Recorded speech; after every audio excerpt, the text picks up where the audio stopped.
Today specially हम celebrate कर रहे हैं पम्मी बहन जी का जीवन, जो बड़े इंटेग्रल पार्ट थे और हमारे गीता ग्रुप के। And in spite of her, पूरी गीता सुन के गए और उनकी रिजॉल्व थी कि मैंने पूरी गीता सुनी है और उन्होंने सुनी है। The body could not be decayed before her resolve was complete. और उन्होंने केवल गीता सुनी नहीं है, उन्होंने गीता मानी है। उन्होंने अपने जीवन में गीता के हर श्लोक को अपनाया है और इसका प्रमाण उन्होंने अपने जीवन में दिया है। Through her life she showed us. अगर भगवान ने कहा है कि शरीर तू नहीं है, शरीर मृत्यु धर्म है, जन्म मृत्यु जरा व्याधि, ये शरीर के धर्म है, ये तेरे धर्म नहीं, उन्होंने हमें दर्शाया है अपने जीवन। yes. क्योंकि उनका शरीर was ravaged with the pain and disease, and yet उस सब पीड़ा में उनका चित्त कहाँ पर था? उनका चित्त भगवान में टिका हुआ था, उनका चित्त गीता में टिका हुआ था। क्या कल्पना कर सकते हैं कि कीमोथेरेपी ले रहे हैं हॉस्पिटल बेड पे, and she wants to keep herself connected with Gita, कि भगवान क्या कह रहे हैं, भगवान का क्या आदेश है, that is more important than my physical pain. I always saw in बहन जी an ideal. कमाल है, इतना प्रेम भगवान से कि अपने शरीर की याद ही नहीं। मतलब ये कोई कही सुनी बात थोड़ा ना, वो कहते हैं ना लोग कहें पोथिन की लेखी, ये कोई पोथिन की लेखी थोड़ा ना, ये तो आंखों देखी बात है। ये तो हमारे सामने स्वस्थ, पूर्ण स्वस्थ शरीर से उनकी अस्वस्थता में उस शरीर को जाते हुए देखा, उस अस्वस्थता में ऐसी अवस्था में देखा जब वो शरीर खुद हिल भी नहीं सकता था, एंड येट उनके चेहरे की मुस्कान में कभी कोई फर्क नहीं।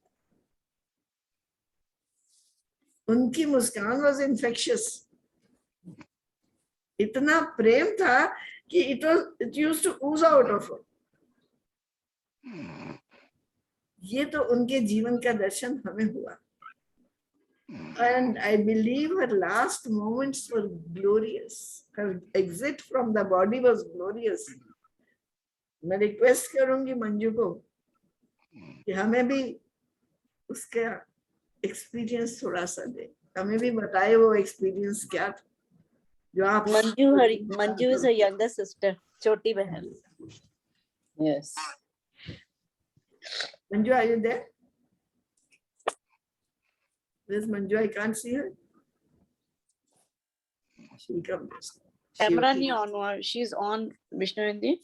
So please, Manju, putting on the camera. Yes. I'm sorry, I forgot to put it on. Never mind, Manju. No crying, only celebrating. Only celebrating. I'm trying my best. How do I define a person like her? She was a bundle of love and affection. Total bund, so selfless in every way. And her pain threshold was not high, I'll tell you that. Was quite low because she was a very delicate human being. इतने gentle, इतने delicate, जब वो पहले बीमार होते थे, जब छोटे थे, I remember. It used to bother her. It used to bother her. But as the years went by, she conquered all that so beautifully. अब उनका पेन का थ्रेशोल्ड खत्म हो गया और जैसे जैसे उनकी बीमारी बढ़ी, उन्होंने मेडिटेशन शुरू कर दी, अंदर जाना शुरू कर दिया। बैठे बैठे पता ही नहीं लगता था कि वो अपने अंदर जा चुके। और यही चीज हम एंड में हमने विटनेस करी उनके साथ। because her son was always connected with Vipassana. She also has been a big student of Vipassana herself. Many years she and Jijaji both devoted to Vipassana. Advanced student थे. So बस जब बहुत तकलीफ थी वो बहुत ज्यादा और शरीर was giving way completely, then the only way for her was to turn inwards, which she did very successfully. उन्होंने मेडिटेट करना शुरू कर दिया. पहले यहाँ पे उनकी ऑक्सीजन लगी थी, पहले सांस पे उन्होंने कंसंट्रेशन शुरू कर. सांस को देखते देखते देखते फिर उन्होंने अपने बेटे से कहा कि मेरे जो कॉलीग्स हैं 2-3 उनको बुला दे, मैं उनके साथ भी मेडिटेट करना चाहती हूँ. फिर घंटों घंटों उनके साथ बैठे मेडिटेशन. उसके बाद Raman is an advance student of meditation and teacher. उसको उन्होंने बोला 2 days before she went, Raman, can you help me? You think I can go meditating? And he said, yes, Mama, if you want to, you can. And so she went, she sat with him. She called him, that night that she was to go. She said, जब भी तू उठेगा सुबह, मेरे पास आना जरूर. And I want to meditate with you. So he said, okay. That night he says, I didn't get any sleep. I was so restless. In any case, mother was suffering so much. कैसे नींद आती. तो 3 बजे मैं उठ के नीचे गया मम्मा के पास देखने के लिए कि सो रहे हैं, कंफर्ट में हैं कैसे. जैसे ही मैं नीचे आया उनकी आंख खुली. आंखें खोल के उन्होंने बोला, तू आ गया, चल मेडिटेट करते हैं. बस वो बैठ गए मेडिटेशन के लिए. पता नहीं कितने घंटे मेडिटेट किए. फिर 7:30 बजे हमको सबको बताया रमन ने कि ऐसे मम्मा के आखिरी 2-3 घंटे बचे. तो फिर हमसे रहा नहीं गया. हमने कहा प्लीज हमको कनेक्ट कर, जस्ट कनेक्ट अस.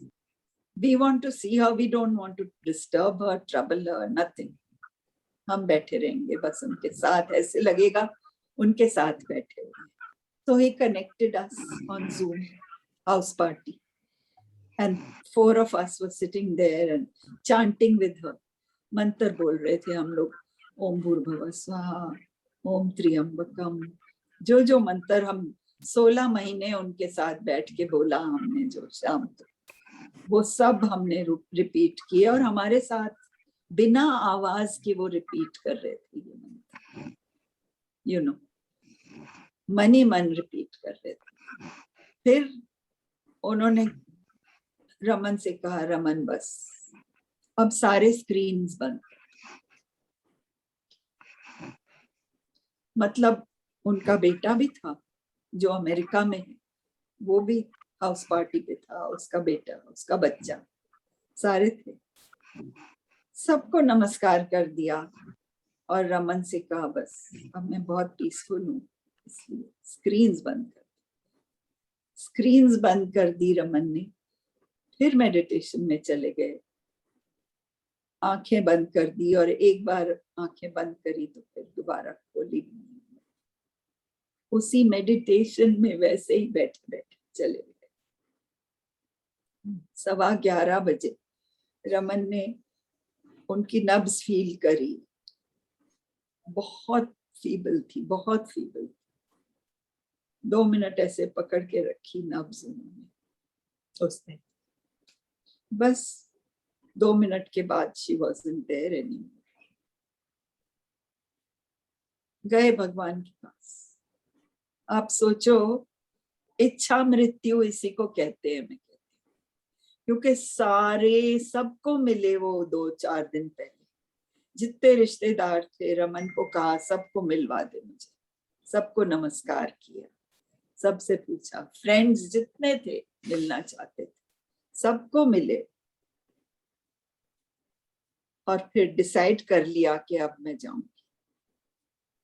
और डिसाइड करने के बाद उन्होंने सब पीसफुल कर लिया अपने आप. इससे ज्यादा क्या हो सकता है बहन जी? This is the first time I've heard of this kind of passing away. I have never heard of it. Okay, incredible. Vishnu ji, आप muted हो. Vishnu ji, unmute yourself, please. हमारे ऋषि मुनि तो ऐसे जाते थे, ऋषि मुनि जरूर जाते होंगे, वो तो उन्होंने स्पिरिचुअल अपने masters, spiritual masters. spiritual masters. Yes. Yeah. So we are very fortunate. I'm very fortunate to have shared life with her. I feel. Yes. Yes. Oh my God. Her life is a teacher for all of us. It's an example. It's an inspiration. Inspiration. Inspiration, yes. उनको Om You're Shanti. praying for her. She's got the birth she wanted. भावों में रखते हुए उनको अपने हृदय में अब श्री भागवत का आगे चलते हैं. I am sure wherever she is with us Yes. and she is enjoying. Definitely she is with us. हम जो शब्द कह रहे हैं ना, उन्होंने प्रमाण दे दिया उसका. She's given us the. Yes. So Bhagavad, Oh. Aapki Bhagavad has penetrated her so beautifully. सोचो आप. हाँ, सच में बहुत प्रेम से उन्होंने गीता सुना. बहुत प्रेम. Thank you. भागवत भी बहुत अच्छी तरह, जब भी मैं पूना में आई हूँ 2 बार हमने भागवत करी जी. इकट्ठे. अच्छा. हाँ, I came Poona twice I think in पापा जी के जाने के बाद भी जी, और जी जी जी जी. 2 बार पूना आए, दोनों बार उन्होंने भागवत सुना. Bhagavat. Swami ji thank you. Yes. ओम नमो भगवते वासुदेवाय.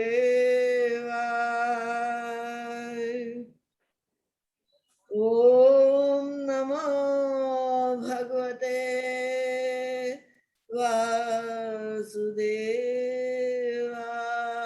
वासुदेवाय. ओम नमो भगवते वासुदेवाय.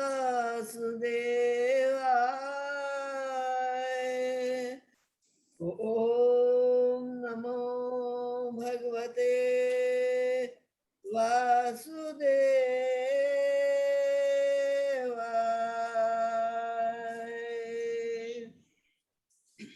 कृष्णाय वासुदेवाय श्री हरे परमात्मने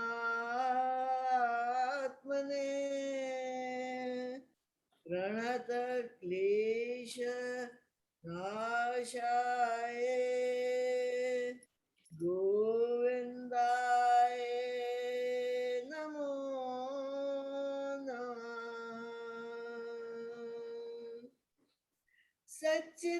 सच्चिदानंद रूपाय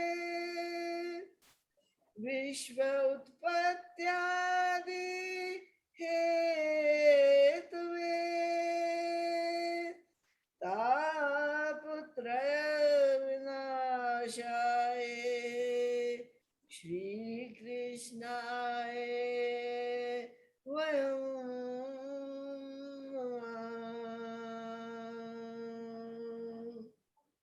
अज्ञान तिमिरान्धस्य ज्ञानाञ्जनशलाकया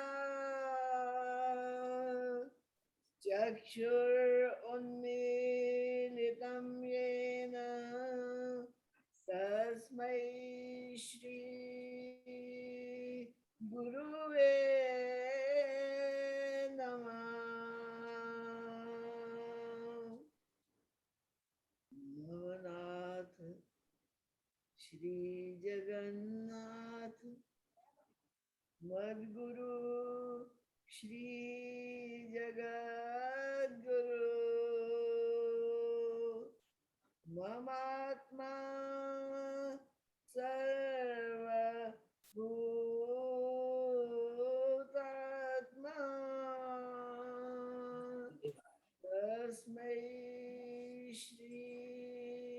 पहली बार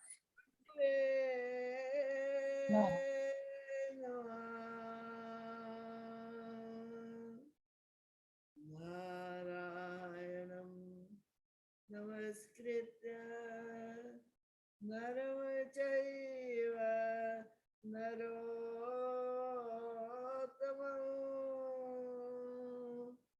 देवीं सरस्वतीं व्यासं जयमच उदीरयेत्।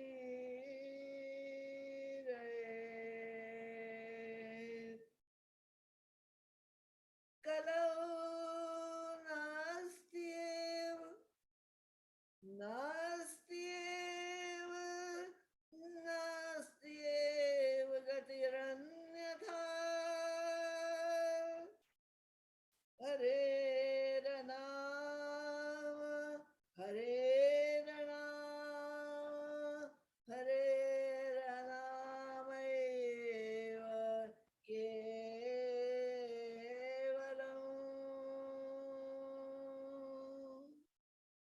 कलयुग एको नाम आधारा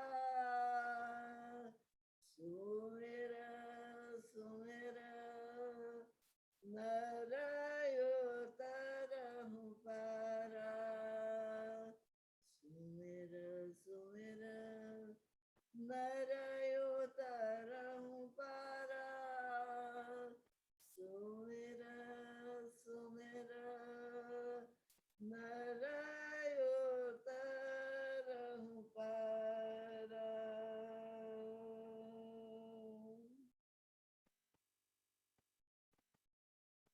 तो भक्ति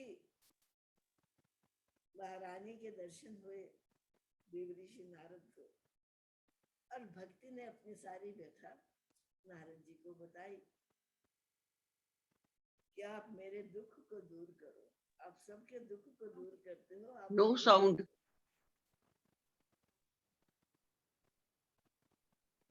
मेरे भी दुख को दूर करो, ठीक है। साउंड बहुत कम आ रही है विष्णु बहन ji, keep it close to the mic. I think अपनी वॉल्यूम लाउड कर लो प्लीज, थैंक यू। तो नारद जी भक्ति के पास गए, उनको कहा मैं आपके दुख को देख सकता हूँ अपने आंतरचक्षु से, कि एक माता जिसके पुत्र इतने कष्ट में हो वो सुख में कैसे हो सकती है। तो नारद जी कहने लगे, हे भक्ति, हे बाले बाले करके कहा कि आप चिंता शोक न करो, ये कलयुग का प्रभाव है, इस कलयुग के प्रभाव से आपके पुत्रों की ये गति हुई। इनको कोई पूछने वाला नहीं है, इनको पुष्टित करने वाला कोई नहीं। पुष्टि कैसे होती है? अन्न से पुष्टित होते हैं ना। तो जब वैराग्य और ज्ञान को कदर करने वाला ही कोई नहीं है, उसको पूछने वाला ही कोई नहीं है, तो बेचारे जीत शीत तो हो गए जाएंगे ना। इसी कारण वो जीर्ण शीर्ण होकर पड़े हैं। कहते अब कलयुग में क्या हुआ, क्या है, शठता और दुष्कर्मों से सभी लोग हैं असुर बने, म्लान है दुख से संतगण और दुष्ट प्रसन्न है दिख रहे। इस कठिन समय में बुद्धिमान जिस जीव का धैर्य बना रहे वही ज्ञानवान, वही धीर है, वास्तव में पंडित वही है। परिस्थितियों की अनुकूलता में धैर्य की परीक्षा नहीं होती, विपरीत परिस्थितियों में जिसका धैर्य बना रहे वास्तव में उसका ही ज्ञान पुष्टित होता है। अब भक्ति जब बता रहे हैं अपनी अवस्था और अपना दुख, तो कहती हैं वृंदावन का संयोग हुआ तब युवा अवस्था लौट आई। नारद जी कहते हैं तुम्हारा वृंदावन से संयोग हुआ, तुम वृंदावन की धरती पर पहुंची तो तुम युवा हो गई, लेकिन तुम्हारे पुत्रों की अभी ये अवस्था नहीं हुई। धन्य धन्य है वृंदावन जहाँ नृत्य करे भक्ति में। वृंदावन की धन्यता किसमें है? वो भक्ति को पुनर्जागृत करता है, वो भगवान से हमारे प्रेम को वर्धित करता है। इसलिए कहते अब कलयुग में भक्ति ने प्रश्न किया कि जब कलयुग इतना काला है, कलहपूर्ण है, इतने विपरीत गुणों से पूर्ण है, तो राजा परीक्षित तो बड़े धैर्यवान थे, बड़े समझदार थे। उन्होंने कलयुग के प्राणों को क्यों नहीं संहारा? क्यों नहीं उन्होंने उसका नाश कर दिया उसी समय? इसकी कथा, लंबी कथा आएगी बाद में, पूरी कथा। लेकिन कलयुग सामने, एक दिन राजा परीक्षित भ्रमण करने जा रहे थे जंगलों में, तो उन्होंने बड़ा अद्भुत दृश्य देखा। वो अद्भुत दृश्य क्या था कि एक बड़ा काला कलूटा और भयानक दिखने वाला पुरुष एक बैल को मार रहा है, उसको डंडा लेके पीट रहा है। तो परीक्षित चौंक गए कि मेरे राज्य में गौवंश पर ऐसा प्रहार करने वाला कौन हो सकता है? किसका साहस है जो ये प्रहार कर रहा है? और उन्होंने एकदम अपना धनुष उठा लिया उस पुरुष को मारने के लिए। तो जब परीक्षित ने धनुष उठाया तो वो पुरुष भयभीत होकर हाथ जोड़कर परीक्षित के चरण में आ गिरा। परीक्षित ने पूछा, तू है कौन और तेरा ये साहस कैसे हुआ? तो वो कहने लगा कि मैं कलयुग, अब मेरा समय हो गया, अब युग धर्म, अब कल द्वापर जा रहा है। भगवान कृष्ण को धरती का त्याग किए हुए 32 वर्ष हो चुके हैं। उसके पश्चात कलयुग ने पदार्पण किया है धरती पर। तो परीक्षित ने कहा, मेरे रहते हुए तू कैसे प्रवेश कर सकता है? प्रवेश नहीं कर सकता, क्योंकि मेरा राज्य धर्म का राज्य है और मैं उन कृष्ण का, मेरे पिता उन कृष्ण के शिष्य थे, मेरे पितामह उन कृष्ण के मित्र थे और उन कृष्ण का आशीर्वाद और प्रभाव हमारे वंश पर है। हम धर्म के रक्षक हैं। तो कलयुग ने हाथ जोड़कर प्रार्थना करी और उनसे रहने के लिए 5 स्थान मांगे। तो कलयुग को परीक्षित ने 5 स्थान रहने के लिए दे दिए। उनका विस्तार आगे आएगा। लेकिन क्यों दिए? क्योंकि परीक्षित बड़े बुद्धिमान थे। उन्होंने अपने विवेक से जान लिया कि पूर्ण अवगुणों के रहते हुए भी इस कलयुग में कुछ गुण ऐसे हैं जो बहुत ही महत्वपूर्ण है, और उन गुणों का ध्यान करके इस कलयुग का वध नहीं किया जा सकता। वो गुण कौन से हैं? समाधि, योग और तप से भी जो फल साधक नहीं पाता है, कलयुग में हरि कीर्तन से ही उपलब्ध हो जाता है। कहते कलयुग का सबसे बड़ा गुण ये है कि भगवान को पाना जितना सहज कलयुग में है, उतना सहज किसी और युग में नहीं। क्योंकि बड़े बड़े तप साधन करके जहां हम नहीं पहुंच सकते, अरे हरि नाम संकीर्तन, हरि नाम स्मरण और हरि शरणापन कलयुग में हमें हरि से मिला देता है। सारहीन होने पर भी कलयुग का एक सार पाया, जीवों के सुख साधन हेतु नहीं नाश वह इसका कर, जीवन के सुख साधन हेतु।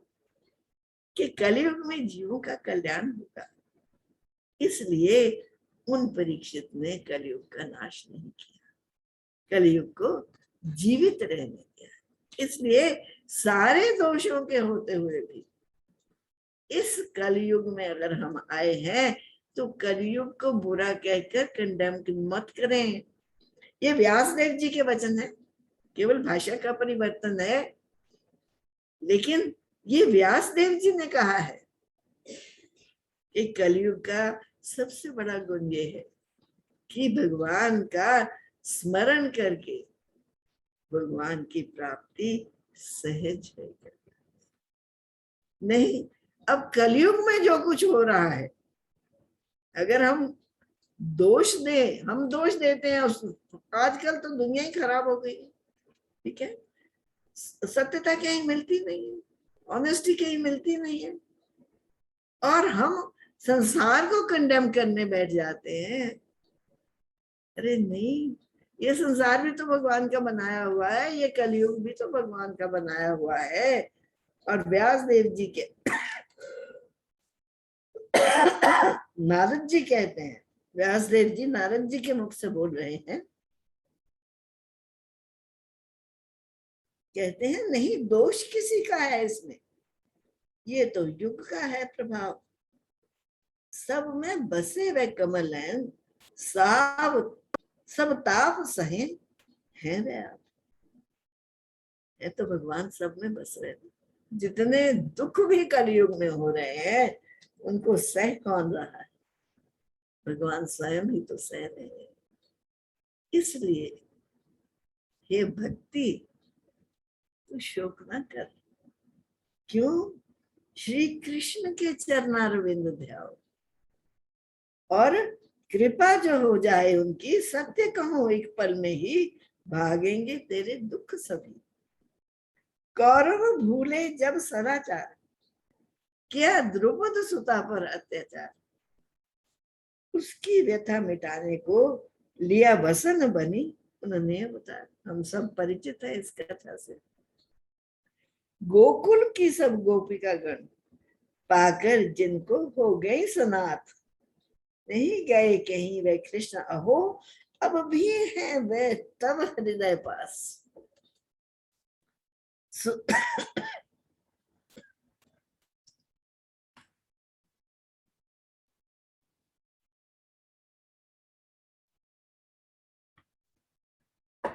वो कृष्ण कहीं चले तो नहीं गए, वो मेरे हृदय में बसते हैं। बात सिर्फ उनसे कनेक्ट करने की है, बात सिर्फ अपने आप को उनसे जोड़ने की है, और जिसने अपने आप को उनसे जोड़ लिया उसको ये दुख दर्द और व्यथा कुछ भी छू नहीं सकेंगे। इसका प्रमाण हमने अभी अभी देखा है, अपनी आंखों से देखा है कि बड़े से बड़ा दुख होते हुए भी ध्यान टिका हुआ है कृष्ण चरण में, ध्यान टिका हुआ है भगवान में, और आराम से इस शरीर का त्याग करके वो कृष्ण चरण में पहुंचे। इसमें तनिक भी संशय नहीं है, भगवान ने स्वयं कहा है कि जो मेरा स्मरण करते हुए तन का त्याग करता है वो मुझको ही प्राप्त होता है। भगवान के अपने वाक्य, और ऐसा हो सकता है, ऐसा ही नारद जी कह सकते हैं, कह रहे हैं, सतयुग आदि में मुक्ति के साधन है ज्ञान वैराग्य कहे, किंतु केवल युग में कहे शास्त्र भक्ति ही ब्रह्म से युक्त करे। कलयुग में एक रास्ता केवल भक्ति है, इसलिए ये भक्ति आप शोक ना करो। जिन भगवान ने द्रौपदी की रक्षा करी थी, द्रौपदी के दुख हरे थे, क्या आज मेरे से दूर चले गए हैं? वो दूर नहीं गए, मेरी स्मृति उनसे दूर चली गई। इसलिए अपने आप को उनसे जोड़ना है, कनेक्ट करना है। हम अपने टीवी को रोज कनेक्ट करते हैं ना, चैनल पे ट्यून करते हैं ना, जो चैनल हमने सुननी होती है, अपने मन को ट्यून करना है उस चैनल पे, कृष्ण की चैनल, ताकि उनका ध्यान रहे, हृदय में भक्ति भाव लिए। अब कलयुग का क्या गुण है कि हृदय में भक्ति भाव लिए जन जन तुमसे ही युक्त होंगे, सब लोग भक्ति का आश्रय लेंगे और निर्भय होकर भगवान के मंदिर में जाएंगे। भगवान के मंदिर में किसी के लिए भी कोई प्रतिबंध नहीं है जाने के लिए। अपि चेत सुदुराचारे, बुरे से बुरा भी जो मेरी शरण में आ जाता है उसको फिर तो साधु ही जान, ऐसा भगवान ने कहा है। तो देर केवल अपने आप को उनसे जोड़ने की है।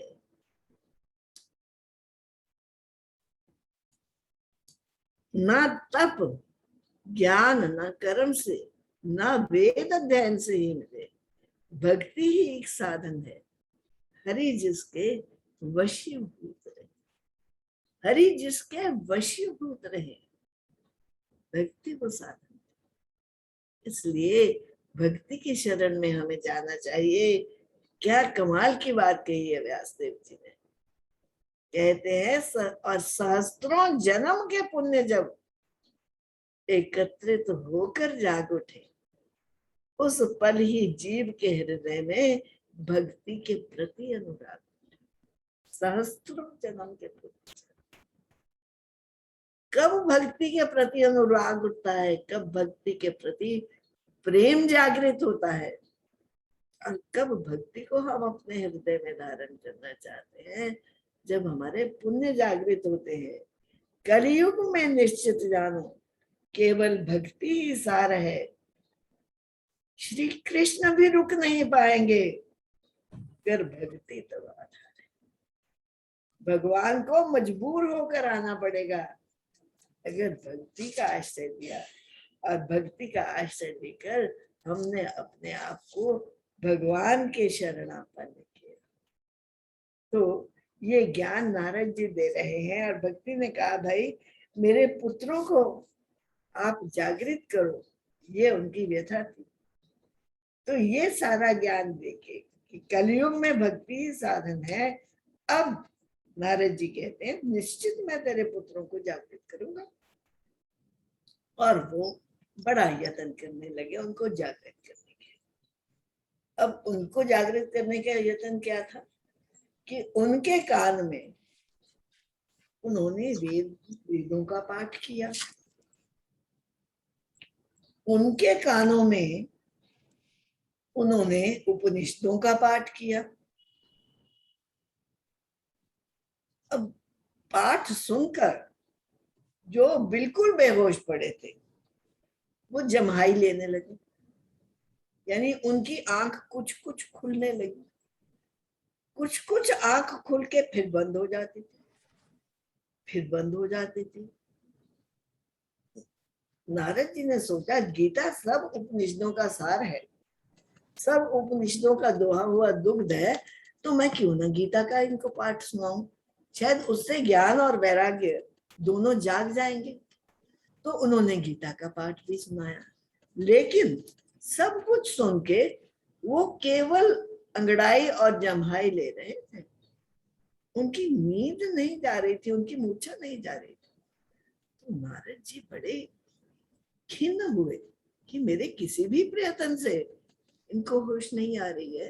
तो जब नारद जी खिन्न हुए, उन्होंने भगवान से प्रार्थना करी कि हे भगवान, आप मुझे कुछ उपाय बताओ, मैं तो आपका सबसे सतत सेवक हूँ, आपकी सेवा में लगा हुआ हूँ, और मेरा काम ही ये है कि लोगों के हृदय में भक्ति जागृत करे, और आज ये ज्ञान और वैराग्य मेरे किसी यत्न से जागृत नहीं हो रहे, तो क्या करूं मैं।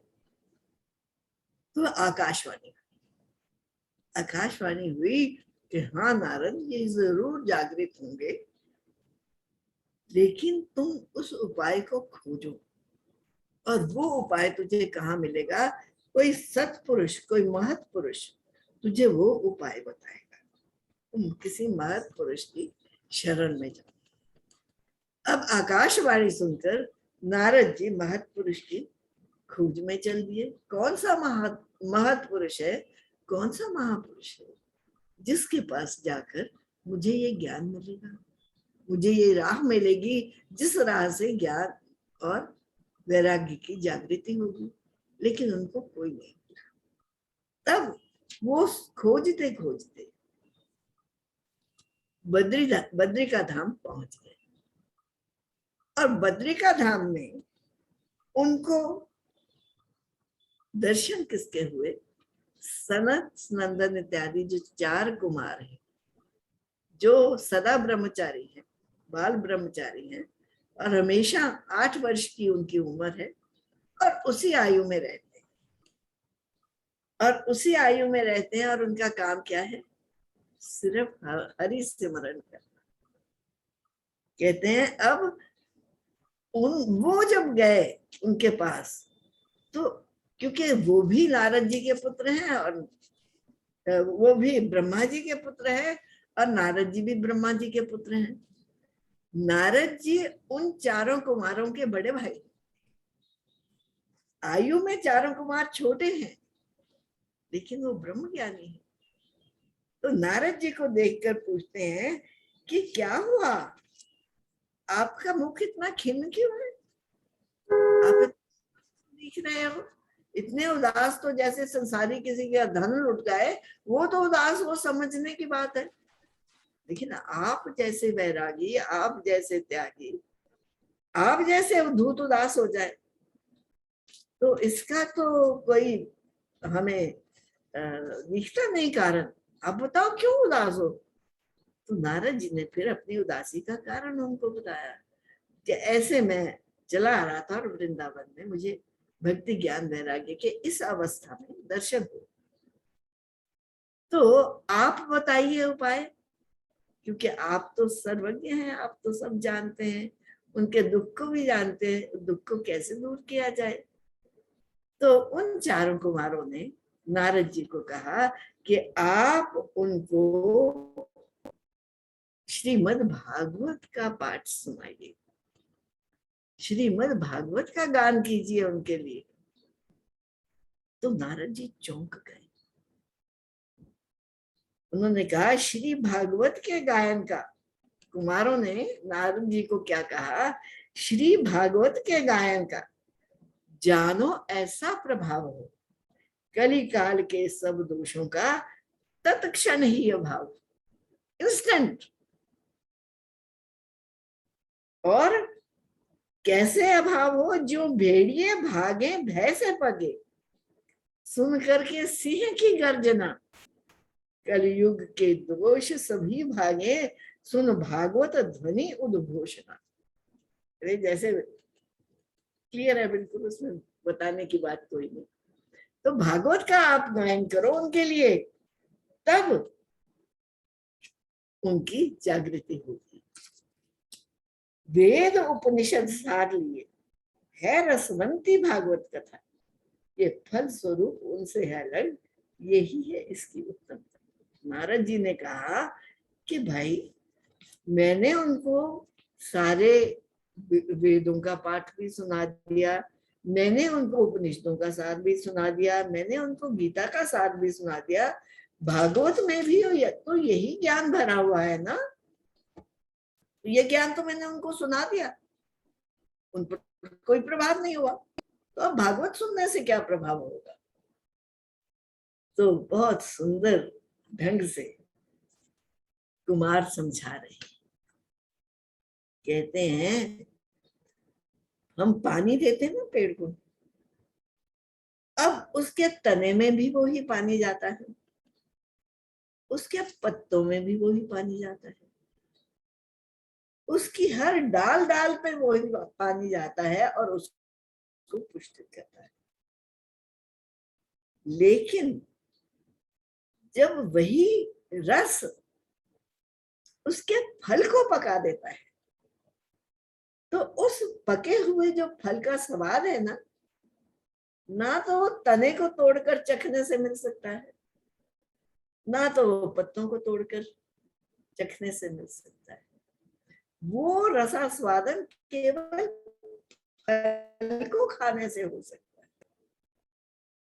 रस तो एक ही है जो सब अंगों को पुष्टित कर रहा है, पौधे की, उसकी जड़ को भी पुष्टित कर रहा है, पत्तों को भी पुष्टित कर रहा है, लेकिन उसको चख हम कब सकते हैं जब वो फल का रूप धर कर सामने आता है। इसी प्रकार हालांकि वो ही रस है, वही ज्ञान है, वही तत्व है जो संचित कर रहा है सारे पौधे को, सारे ज्ञान को, लेकिन जब वो फल का रूप धर कर आता है ना, आस्वादन उसका तभी किया जा सकता है। ज्ञान तो वही है। ऐसे लगता है जब पहली बार भगवान ने कृपा करके भागवत रूपी ग्रंथ मेरे हाथों में दिया और मैंने इसका अध्ययन शुरू किया, तो मुझे ऐसा लगने लगा जैसे व्यास देव जी ने सारे ज्ञान को मीठी मीठी गोलियां बना के, मीठी मीठी कथाएं बनाकर हमारे सामने धर दिया है, जिसका हम आस्वादन दे सकें, जिसको हम ग्रहण कर सकें, जिसको हम पचा सकें, जो ज्ञान हम ग्रहण नहीं कर सकते। फिर कहते हैं जैसे ईख है, गन्ना है ना, हर उसके पत्ते पत्ते में, कण कण में, उसके छिलके में, हर जगह वही तो रस व्याप्त है, वही तो जल उसे पुष्टित करके रस का रूप ले रहा है। लेकिन क्या उसके छिलके को उतार लेने से हमें उस रस का स्वादन हो सकता है? क्या उसके पत्तों को उखाड़ लेने से हमें उस रस का आस्वादन हो सकता है? उस रस का आस्वादन नहीं हो सकता जब तक हम उसको फोड़कर उसके बीच की गंडेरी ना निकाले और उसको चूसे ना, और उससे भी अधिक जब वो रस गुड़ के रूप में हमारे सामने आता है, शक्कर के रूप में हमारे सामने आता है, तो कहते हैं अब ये भागवत की कथा जो है ना, जो सुनाने के लिए कह रहे हैं, ये भागवत की कथा फल स्वरूप है। इसलिए है तो उनका ही रस, उन्हीं वेदों का रस है, उन्हीं उपनिषदों का रस है इसमें, लेकिन ये है अलग उनसे। जैसे फल में रस तो उसी वृक्ष का है, लेकिन फल का आस्वादन फर्क है। इसलिए भागवत की कथा का श्रवण करने, कहते हैं भागवत की कथा, भागवत इटसेल्फ, इसमें ये गुण है जो भक्ति, ज्ञान और वैराग्य तीनों को एक साथ पुष्टित करते हैं, तीनों को इंस्टेंटली फीड करते हैं। इसलिए आप भागवत की कथा सुनाओ, और भागवत की कथा के श्रवण का सौभाग्य कब मिलता है? अनेकों जन्मों के संचित जब पुण्य उदय हो जाते हैं, उस पल ही तो जीव वह सत्य का संग्रह पाते हैं। ये कोई साधारण बात नहीं है। भगवान ने कृपा करके हमें भागवत के श्रवण का सौभाग्य दिया है। कहते अनेकों जन्मों के संचित जब पुण्य उदय हो जाते हैं, उस पल ही तो जीव ये सत का संग्रह पाते हैं। अज्ञान जनित इस मूर्छा से तभी जागवे जाते हैं, दूर हो मद का तिमिर जब जागृत विवेक कर जाते हैं। तो फिर उस श्रवण से ये अज्ञान की मूर्छा दूर हो सकती है और सत्य में, सत्य के विवेक में जागृति हो सकती है। अब जब उन कुमारों ने नारद जी को ये बात कही, तब उन्होंने वहां पर बैठकर श्रीमद् भागवत का, भागवत महापुराण का गायन आरंभ किया। और इस गायन के मध्य में जब वो भागवत का गायन हो रहा था, एक बड़ा ही चमत्कारिक दृश्य सब संतों ने, उन कुमारों ने, साथ ही नारद जी ने देखा। और वो चमत्कारी दृश्य क्या था कि भक्ति, ज्ञान और वैराग्य तीनों नृत्य करते हुए वहां पर पहुंच गए। और भक्ति सजी हुई है, लदी हुई है गहनों से। कौन से गहने हैं? जिनसे भक्ति आभूषित हो रही है? भागवत के श्लोकों के अर्थों के गहनों से। भागवत के श्लोकों के अर्थों से वो जागृति आई है भक्ति में। आपके सामने अब वो कुमार महिमा गा रहे हैं, क्योंकि ये दृश्य बड़ा अद्भुत है, देख के सब आश्चर्यचकित है। तो कुमार कहते हैं आपके सामने श्री भागवत की अब हम महिमा गाते हैं, श्रवण मात्र से ही जिसके मुक्ति कर में पा जाती। आस्वादन करना चाहिए, सदा करें इस कथा का पान। इसको सुनते ही हृदय भवन में होंगे श्री हरि विराजमान। वाह वाह, इससे बड़ी महिमा क्या? अरे भागवत को सुनते ही श्री हरि हमारे हृदय में विराजमान हो जाएंगे। फिर उनसे हमारा संबंध तो है ही निरंतर। वो आवरण है जो हमारा, जो उनको छिपा रहा है, वो आवरण दूर हो जाएगा। तब लग ही अज्ञान ग्रसित ये जीव जहान में पिसता है, जब लो वह एक क्षण को भी नहीं श्रवण कथा का करता। तो ये अज्ञान कब तक रह सकता है जीवन में? जब तक हमने भगवान की महिमा का श्रवण नहीं किया। और भगवान की महिमा का श्रवण इस भागवत राही हमें मिल रहा है। ये तपोधनी ये पाप भी तब लो तन में रह पाते हैं, जब लो भागवत के श्रवण से न भाग्य उदय हो जाते। पाप रह नहीं सकते जब श्रीमद् भागवत का श्रवण आरंभ हो जाए, क्योंकि जहां भक्ति जागृत हो जाएगी, अन्य सभी आवरण जो है वो दूर हो जाएंगे। अगर परम गति की चाहना है तो नियम से इसका गान करो। ये अब हमारे लिए कह रहे हैं कि अगर अपना कल्याण चाहते हो तो नियम से इसका गान करो। अर्ध श्लोक या उससे भी कम ही ये रस पा। कीप कनेक्टेड, कितना भी समय मिले, एक श्लोक, आधा श्लोक गान करो। उससे जुड़ोगे तो भगवान की कृपा बंधी हुई चली आएगी। ये वो रस्सी है प्रेम की, जो उनको बांध के आपके हृदय भवन में लाके बिठा देगी। और जो पुरुष, फिर ऐसा करने से भी कल्याण होगा, पर जो पुरुष अर्थ को जानकर अहर्निश भागवत पाठ करे, कोटि जन्म के पाप मिटे, ना इसमें तनिक संशय रहे। तनिक संशय नहीं है कि जन्म जन्म के पाप नष्ट हो जाते हैं। इसलिए भागवत शास्त्र का गायन हमें अपने कल्याण के लिए करना चाहिए, किसी को सुनाने के लिए नहीं, दूसरों का कल्याण करने के लिए नहीं। स्वाध्याय करना चाहिए, अपना अध्ययन करना चाहिए। अंत काल में जो कोई श्री भागवत को सुन पाते हैं, होकर प्रसन्न उन्हें श्री हरि वैकुंठ धाम पहुंचाते। जीवन में कभी एकाग्रचित्त से भागवत कथा का किया ना पान, व्यर्थ गया उसका जीवन, चंडाल दुष्ट या पशु समान। मनुष्य जीवन पाकर भी अगर हमने अपने आप को इस शास्त्र के साथ जोड़ा नहीं, भगवान के साथ जोड़ा नहीं, तो हमारा मनुष्य जीवन भी व्यर्थ गया, नहीं कोई भी फल पाया। उस दुर्लभ मानव जीवन का उसकी माता ने जन्म पर झेली व्यर्थ प्रसव।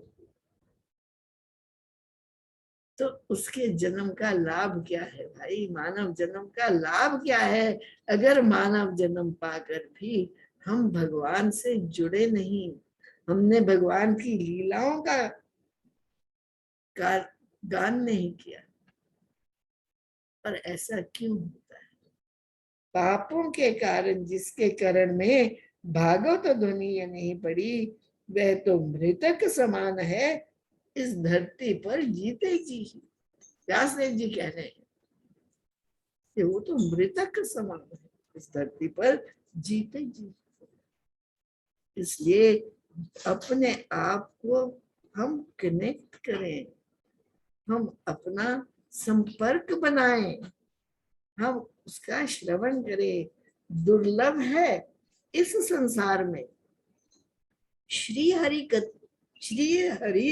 कथा की सन्निधि हो, कोटि जन्म के पुण्योदय तभी मिले ये अमृत। दुर्लभ है, बहुत कठिन है। कितने लोगों को हम जानते हैं, कितने विस्तृत संसार में हम विचरण करते हैं, कितने लोग हैं जिनकी रुचि है इस विषय में।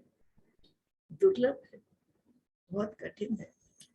और कोटि जन्म, करोड़ों जन्मों के पुण्य जब उदय होते हैं ना, तभी ये अमूल्य निधि मिलती है। हमें भगवान ये अमूल्य निधि दे रहे हैं, ये अमूल्य निधि उन्होंने हमारे हाथ में दी है। इसलिए इसका महत्व अंडरमाइन ना करें। जन्म जन्म के पुण्यों से ये अवसर आया कि हम इसका यथावत श्रवण कर सके।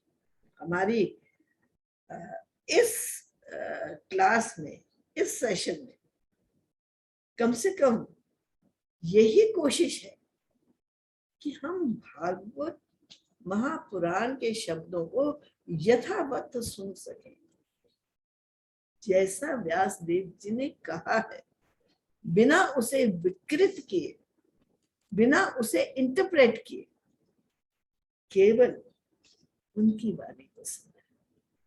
इसलिए इसको व्यर्थ, इस अवसर को व्यर्थ ना जाने दें, इस रस का पान करें।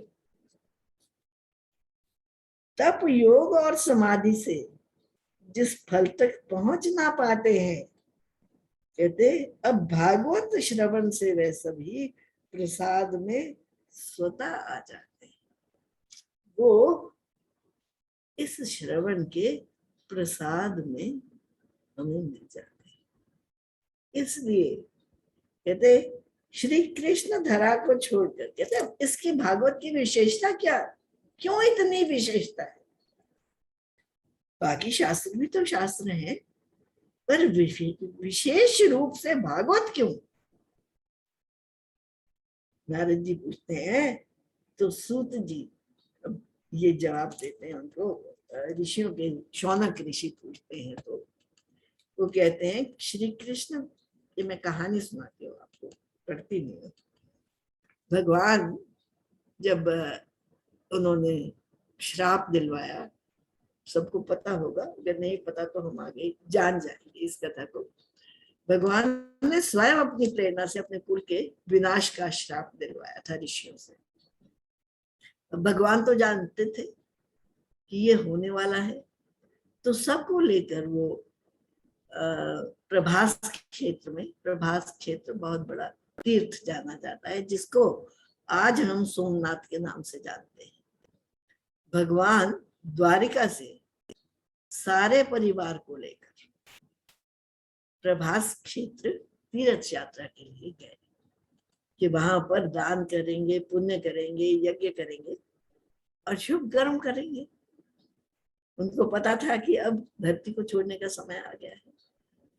अब उद्धव भगवान के सबसे निकट और उनके भावों को पहचानने वाले उनके साथी थे। तो उद्धव ने जब भगवान की दिनचर्या को देखा, भगवान की भाव भंगिमा को देखा, तो उनको बात खटक गई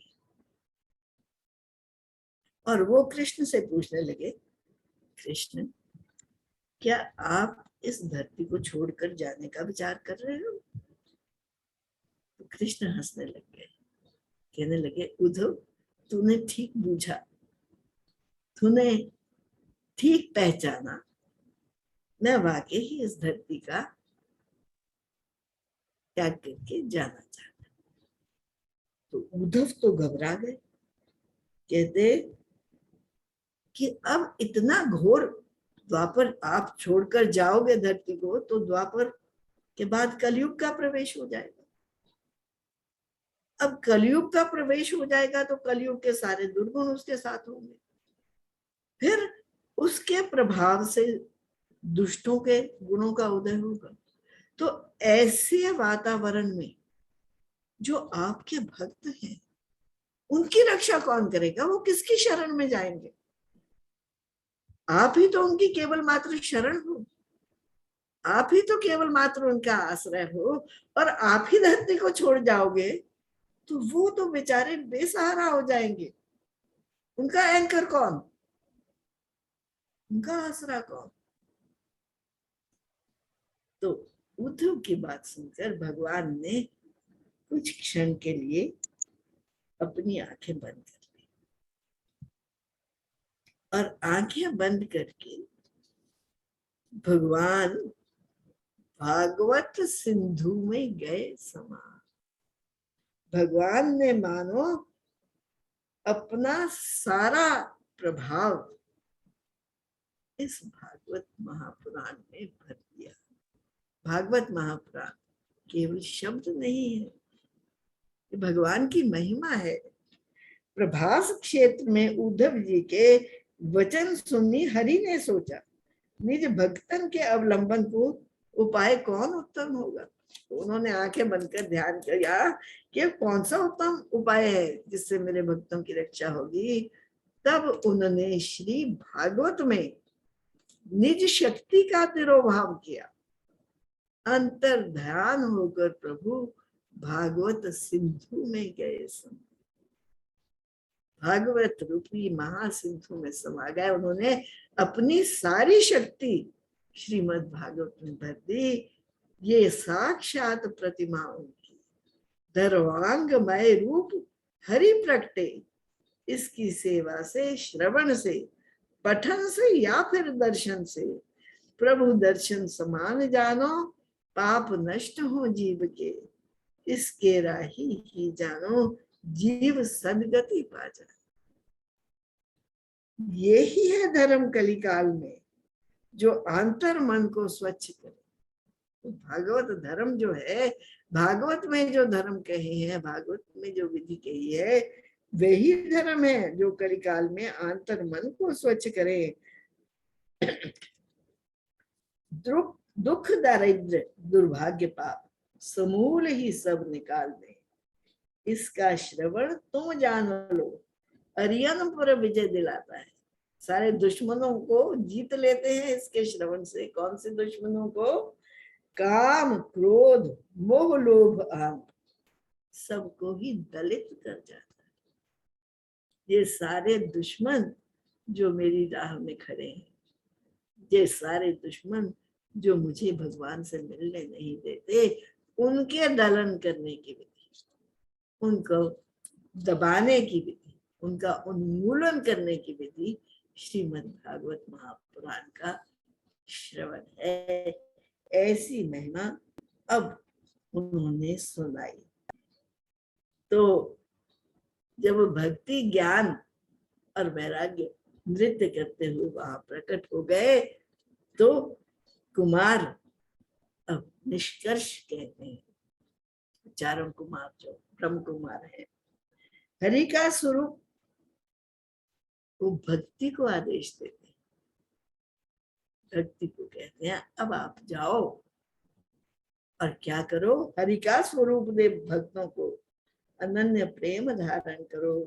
हे भक्ति, ये हैं गुण तेरे, भव रोग का भंजन तुम करो। ऐसी तुम धारण धैर्य किए सदा सदा बैठी रहो, विष्णु भक्तों के मन में जा आसन सतत तुम ग्रहण। आसन कहाँ है भक्ति का? भक्तों का हृदय ही भक्ति का आसन। भक्तों के हृदय में ही भक्ति निवास करती है। कलयुग के ये दोष सभी सब जग दूषित चाहे करें, जिस भक्त हृदय में तुम बैठो वहां इनकी दृष्टि ना पहुंचे। कलयुग के सारे दोष बेशक सारे संसार को ग्रसित कर ले, लेकिन जिस भक्त के हृदय में भक्ति बैठी है उस भक्त के हृदय में कोई दोष पहुंच नहीं सकता। तत्काल तो ऐसी आज्ञा पाकर भक्ति वहां से चल दी संसार की सेवा करने के लिए। अति निर्धन हो चाहे जग में, पर धन्य भाग्य रे उसके हैं जिस हृदय में हरि भक्ति बसे, हुए भाग्य उदय रे उसके हैं। भक्ति ही वह डोरी है सरकार जहां बंध जाते हैं, वैकुंठ धाम निज छोड़कर उस हृदय में आ बस जाए। भक्ति ही वह डोरी है, भगवान भक्ति से बंधकर वैकुंठ धाम छोड़कर भक्त के हृदय में आकर बस जाते हैं।